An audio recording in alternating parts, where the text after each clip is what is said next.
मी सध्या देऊळगाव राजा तालुक्यातल्या अंढेरा येथील प्राथमिक आरोग्य केंद्रामध्ये आहे आणि आरोग्य विभागाचे हे जे डॉक्टर्स आहेत किंवा इथला जो स्टाफ आहे कशा प्रकारे आरोग्य विभागाचे धिंडवडे उडवतात मी तुम्हाला दाखवतोय। आता जवळपास 5:45 वाजलेत। हे देऊळगाव राजा तालुक्यातलं अंढेरा येथील प्राथमिक आरोग्य केंद्र आहे आणि सोमवार आहे आज, सायंकाळचे 5:45 वाजता आहेत आणि प्राथमिक आरोग्य केंद्र चक्क बंद आहे।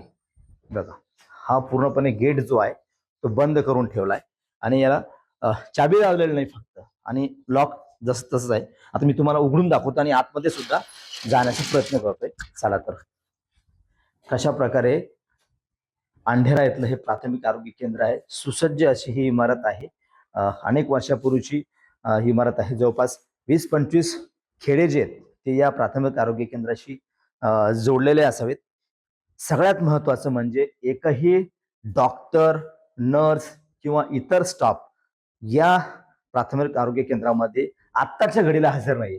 हा वैद्यकीय अधिकारी यांचा कक्ष आहे, बंद आहे। बाजूला प्रयोगशाळा कुलूप बंद आहे, मीटिंग हॉल बंद आहे आणि हा एक औषधी वितरण कक्ष आहे। इथं एकही कर्मचारी किंवा फार्मासिस्ट या औषधी वितरण कक्षामध्ये उपलब्ध नाही, कारण डॉक्टरच नाही तर औषधी वितरण करणारा सुद्धा या प्राथमिक आरोग्य केंद्रामध्ये हजर नाहीये। त्याचंही जे दालन जे आहे औषधी भांडार बंद आहे।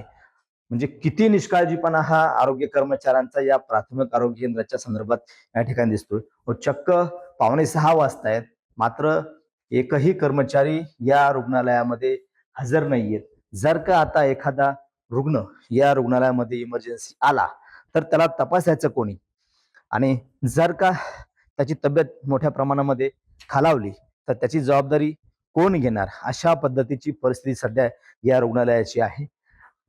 हा आरोग्य सहायकांचा कक्ष आहे, कुलूप बंद आहे। सध्या 5:45 वाजता आरोग्य सहायकांचा कक्ष बंद आहे। बाजूला इकडं शीत साखळी कक्ष आहे आणि इथं आरोग्य सहायिका आणि शीत साखळी कक्ष। बघा, फॅन चालू आहे, लाईट चालू आहे, मात्र एकही कर्मचारी या शीत साखळी कक्षामध्ये हजर नाही। संपूर्ण रुग्णालय जे आहे म्हणजे प्राथमिक आरोग्य केंद्र हे वाऱ्यावर सोडलेलं आहे। जर आता हा अंढेरा इथला प्राथमिक आरोग्य केंद्र आहे, जर का एखादा रुग्ण इथून बाहेर जायचा असेल इथं डॉक्टर नसल्यानंतर, तर त्याला नाही म्हटलं तरी देऊळगाव महिला 15 किलोमीटर जायचं आहे, समोर देऊळगाव राजाला 30 किलोमीटर जायचं आहे। म्हणजे एकंदरीत केंद्रीय आरोग्य राज्यमंत्री प्रतापराव जाधव यांचा हा जिल्हा आहे आणि त्यांच्या जिल्ह्यातली ही जी परिस्थिती प्राथमिक आरोग्य केंद्राची भयावह परिस्थिती आहे। रुग्णालय बांधले म्हणजे प्राथमिक आरोग्य केंद्र बांधलेलं आहे, सगळ्या सुविधा इथं आहेत। कदाचित डॉक्टर्स, नर्स या रुग्णालयामध्ये सगळे करत असतील, मात्र सध्याच्या घडीला एकही कर्मचारी, डॉक्टर या रुग्णालयात हजर नाहीये। संपूर्ण रुग्णालय हे वाऱ्यावर आहे। अशा प्रकारचं चित्र जे आहे, धक्कादायक चित्र या अंढेराच्या प्राथमिक आरोग्य केंद्रामध्ये जेव्हा आम्ही भेट दिली त्यावेळा समोर आले। आणि आता यावरती आरोग्य मंत्री काय कारवाई करतात याकडे संपूर्ण जिल्हावासियांचं आता लक्ष लागलंय। कॅमेरामन निलेश देशमुखसह गणेश सोळंकी, TV9 मराठी, अंढेरा, बुलढाणा।